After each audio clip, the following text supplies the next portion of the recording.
नमस्कार, मी संस्कृती आणि आपण पाहत आहात नवा मराठा। जिल्हा उपनिबंधक कार्यालयातील अधिकाऱ्यांच्या नियमित गैरहजेरीमुळे त्रस्त झालेल्या नागरिकांनी अनोख्या पद्धतीने निषेध व्यक्त केला। सहाय्यक निबंधकांच्या रिकाम्या खुर्चीला पुष्पहार अर्पण करून सह्याद्री छावा संघटनेच्या कार्यकर्त्यांनी गांधीगिरी केली। अधिकाऱ्यांच्या मनमानी कारभारामुळे ताशेरे ओढत त्यांच्या कामकाजात सुधारणा न झाल्यास तीव्र आंदोलनाचा इशारा देण्यात आला। अनेक नागरिक दूरवरून कामासाठी कार्यालयात येतात, परंतु अधिकारी वेळेवर उपस्थित नसल्याने त्यांना मनस्ताप सहन करावा लागतो। या अधिकाऱ्यांच्या मनमानी कारभाराला कंटाळून अखेर नागरिकांनी गांधीगिरीचा मार्ग अवलंबला। अधिकाऱ्यांच्या खुर्चीला पुष्पहार अर्पण करून निषेध नोंदवला आहे। आज जिल्हा उपनिबंधक कार्यालयातील छावा संघटनेच्या वतीने कार्यालयातील अधिकारी हे जाणून बुजून वेळेवर आपल्या ड्युटी न करता जे सर्वसामान्यांचे कामकाज, नागरिकांचे कामकाज असतील याच्याकडे लक्ष न देता आपल्या मर्जीनुसार येणे जाणे, आम्ही या कार्यालयामध्ये जवळजवळ 5 ते 6 महिन्यापासून म्हणजे वर्ष झालेले आहे, त्याचा पाठपुरावा करत असताना कार्यालयातील अधिकारी हे वैयक्तिकरित्या कोणाचेही काम सर्वसामान्यांचे करत नाही। आणि जे अमोल माने जे अधिकारी आहेत हे तर कंटिन्यू कार्यालयात हजर नसतात, ते फक्त वेळेत आले, 1-5 मिनिटं आले तर आपल्या मर्जीनुसार येणे जाणे। आम्ही त्यांच्या 10 वेळेस तक्रारी केल्या, वरिष्ठांकडे त्यांच्या लेखीच तक्रारी केलेल्या आहेत, परंतु त्यांना काही फरक नाही। परंतु आमचं कामकाज होतं, 101चे दाखले असतील, माहिती अधिकाराची सुनावणी असेल, त्याच्यामध्ये नागरिकांना म्हणजे थोतांड असे उडवाउडीची उत्तरं देऊन ज्यांनी शासनाचा पगार घेतात, नागरिकांच्या समस्या सोडवण्यासाठी त्यांना नियुक्ती केलेली आहे। मात्र इथे तसा प्रकार न करता संस्थांना पाठी घालण्याचं काम हे अधिकारी करत आहेत। त्याच्या निमित्ताने आज आमच्या छावा संघटनेच्या वतीने आम्ही आज या कार्यालयात आलो असता इथे ते भेटले नाही, म्हणून आम्ही त्यांच्या खुर्चीला आज आम्ही हार घातलेला आहे आणि त्यांचा आम्ही निषेध करतो। वेळेवर शासनाचा पगार घेऊन वेळेवर येत नाही, शासनाने परिपत्र काढलेले का कार्यालय वेळेत हजर पाहिजे, परंतु ते आलेले नाहीयेत। म्हणजे 6 महिन्यापासून त्यांचं हे असं कार्यालय चाललंय की मर्जीनुसार मनमानी कारभार चाललेला आहे। त्याच्या निषेधात आम्ही आज त्यांच्या खुर्चीला हार घालून त्यांचा निषेध नोंदवलेला आहे आणि यापुढे जर उद्यापासून जर त्यांच्या प्रगती नाही झाली तर आम्ही वेगळा आंदोलनाचा पवित्रा त्यांची खुर्ची उलटी करू। मेन जे साहेब पुरी साहेब आहेत त्यांनी जर आता वेळेत त्याला समज दिली नाही तर मग पुरी साहेबांची खुर्ची आम्हाला उलटी करावं लागेल, अशी आमची म्हणजे संघटनेच्या वतीने त्यांना इशारा आहे। जय हिंद, जय महाराष्ट्र। अहिल्यानगर शहरातील प्रसिद्ध उद्योजक दीपक परदेशी यांच्या हत्येचा धक्कादायक उलगडा झाला आहे। 10 कोटी रुपयांच्या खंडणीसाठी त्यांचे अपहरण करून खून करण्यात आल्याचे पोलीस तपासात उघड झाले आहे। या प्रकरणी एका माजी पोलीस कर्मचाऱ्याला आणि त्याच्या साथीदाराला अटक करण्यात आली आहे। दीपक परदेशी हे 24 फेब्रुवारी पासून बेपत्ता होते। त्यांच्या कुटुंबियांनी तोफखाना पोलीस ठाण्यात तक्रार दाखल केली होती। पोलिसांनी तपास सुरू केला असता 17 मार्च रोजी निंबळक बायपास रोड जवळील एका सिमेंटच्या नालीत परदेशी यांचा कुजलेला मृतदेह आढळून आला। तपासादरम्यान किरण कोळपे नावाच्या एका बडतर्फ पोलिसांनी आणि त्याच्या साथीदार सागर मोरे यांनी मिळून परदेशी यांचे अपहरण करून खून केल्याचे उघड झाले। 10 कोटी रुपयांची खंडणी उकळण्याचा त्यांचा हेतू होता, मात्र या घटनेने शहरात मोठी खळबळ उडाली आहे। अहिल्यानगर शहरातील उद्योजक दीपक परदेशी यांच्या हत्येसंदर्भात एक महत्त्वाची बातमी समोर आली आहे। नगर शहरातील व्यापारी संघटनांनी उद्योजक दीपक परदेशी यांच्या हत्येची सखोल चौकशी करण्याची मागणी केली आहे। या मागणीचे निवेदन पोलीस अधीक्षक राकेश ओला यांना देण्यात आले। या घटनेमुळे शहरातील कायदा आणि सुव्यवस्थेवर प्रश्नचिन्ह निर्माण झाले आहे। दीपक परदेशी हे 24 फेब्रुवारी रोजी बेपत्ता झाले होते। त्यांच्या कुटुंबियांनी 25 फेब्रुवारी रोजी तक्रार दाखल केली होती। त्यानंतर 22 दिवसानंतर त्यांचा मृतदेह MIDC पोलीस स्टेशनच्या हद्दीत आढळून आला। या परिसरात गेल्या काही दिवसात 6 पेक्षा जास्त हत्या झाल्या आहेत, ज्यामुळे नागरिकांमध्ये भीतीचे वातावरण आहे। व्यापारी संघटनेने या प्रकरणातील आरोपींवर मोक्का कायद्यानुसार कारवाई करण्याची मागणी केली आहे। नगर शहरामधील प्रसिद्ध व्यापारी दीपक परदेशी यांचं 24 फेब्रुवारीला या शहरात अपहरण झालं होतं। त्याबाबतची कंप्लेंट त्यांचे चिरंजीव यांनी 25 फेब्रुवारीला सुद्धा संबंधित पोलीस स्टेशनला सादर केलेली होती। 22 दिवसापूर्वी ज्या व्यापाऱ्याचं या शहरामधून अपहरण झालेले त्या व्यापाऱ्याचा काल मृतदेह नगर शहराच्या MIDC भागातील एका ठिकाणी सापडलेला आहे। खरं तर अशा प्रकारे नगर शहरामध्ये जी घटना घडलेली आहे ही दुर्दैवी घटना आहे। अहिल्यानगर शहर म्हटलं की व्यापार हा त्यातला कणा असतो। या व्यापाऱ्याला जर अशा प्रकारे जर सुरक्षित वाटत असेल तर निश्चित त्यांच्या व्यापारावर परिणाम होतो। प्रत्येक व्यापाऱ्याचं एक कुटुंब असतं, व्यापाऱ्यामध्ये त्यांचे कस्टमर ग्राहक जे असतात त्यांचा एक लोक असतो परंतु व्यापाऱ्याचं अपहरण होतं आणि नंतर त्याच व्यापाऱ्याचा काही किलोमीटरच्या भागामध्येच खरं तर त्याचं अपहरण करून त्याची हत्या केली जाते, ही मोठी दुर्दैवी घटना आहे. आता या ठिकाणी आम्ही SP साहेबांना त्याबाबतचं निवेदन दिलेलं आहे. सदर हत्या करणारी जी व्यक्ती आहे ती सुद्धा या ठिकाणी सापडलेली असं SP साहेबांनी चर्चेत आम्हाला सांगितलेलं आहे.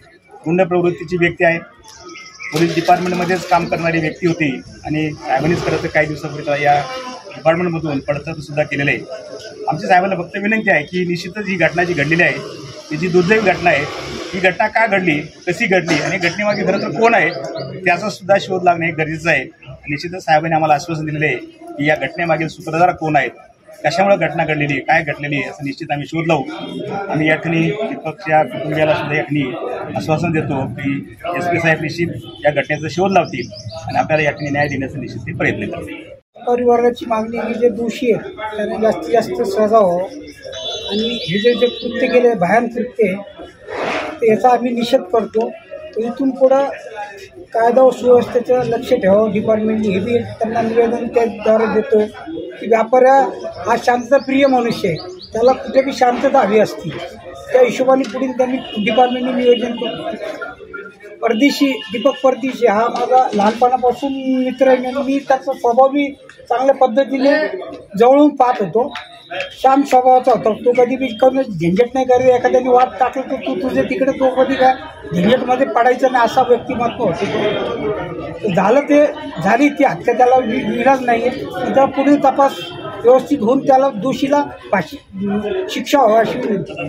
ठिकाणी आम्ही सर्व व्यापारी वर्ग असेल, राष्ट्रवादी काँग्रेस पक्षाचे कार्यकर्ते असतील, स्वर्गीय दीपकजी परदेशी यांचं मित्रमंडळ असेल, सर्वांनी आज SP साहेबांची भेट घेऊन जी घटना घडलेली आहे, जी दीपक शेठ गेले 21-22 दिवसापासून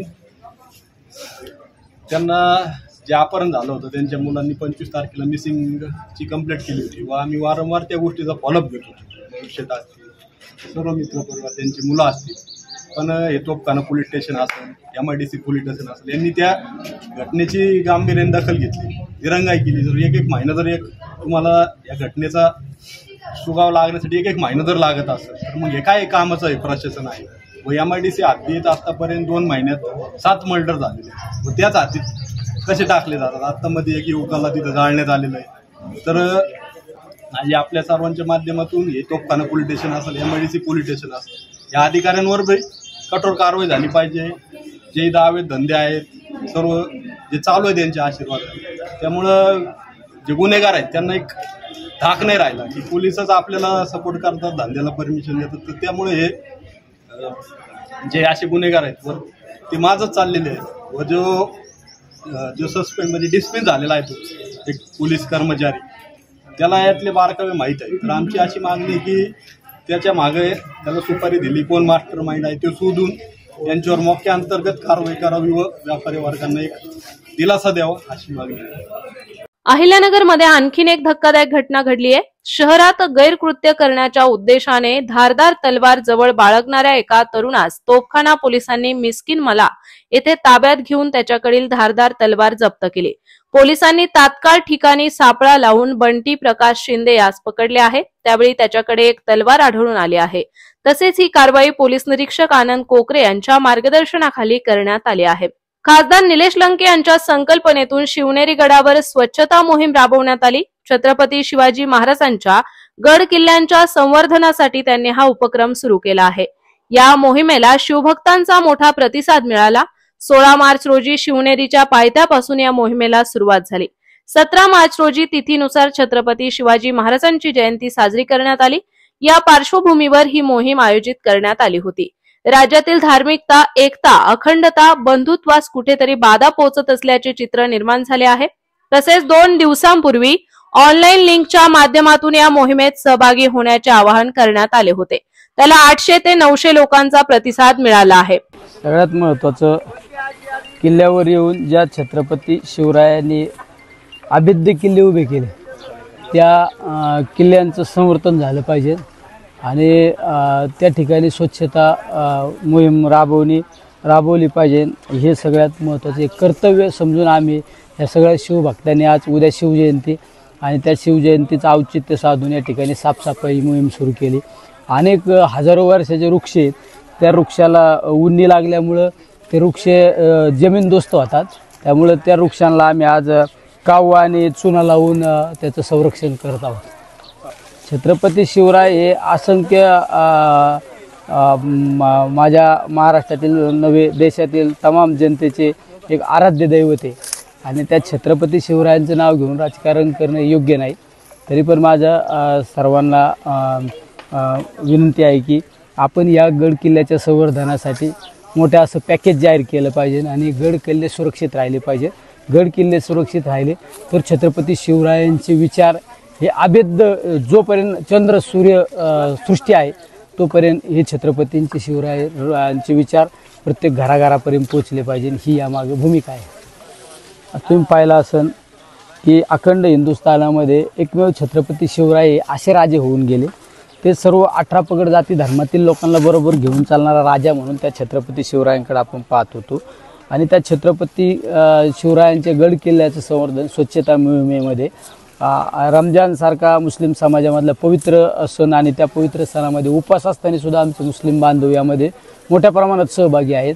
ही सुद्धा एक अभिमानाची गोष्ट आहे. त्यामुळं माझे याद्वारे सांगणे आहे की जे समाजामध्ये आपल्या राजकीय पोळी भाजण्यासाठी जातीवाद निर्माण करण्याचा प्रयत्न केला जातो हे कुठेतरी थांबलं पाहिजे आणि छत्रपतीच्या विचारावर आपल्या महाराष्ट्राला घेऊन गेलं पाहिजे.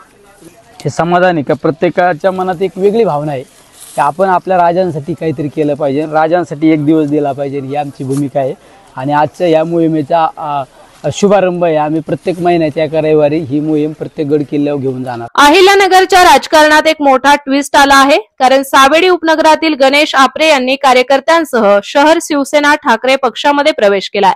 यावेळी शहर प्रमुख किरण काळे आणि सुनील त्रिपाठी यांनी पक्षाचा पंचा घालत स्वागत केले आहे. तसेच आता गणेश आपरे यांच्या ठाकरे गटातील पक्ष प्रवेशामुळे शिवसेना ठाकरे गटाला एक नवी उमेद मिळाली आहे. प्रवेश झाला शिवसेना ठाकरे प्रवेश झाला. आता मी नवीन जोमाने काम करेल आणि किरण भाऊचं जे नेतृत्व आहे ते चांगलं आहे. त्यांना जे शहर प्रमुख पद मिळालेले त्या आम्हाला अभिमान आहे आणि त्याच्यानंतर आम्ही त्यांच्या संग काम करताना आम्हाला अजून काम करण्याची ऊर्जा मिळेल आणि नवीन काम करायला आम्हाला अजून चांगली प्रगती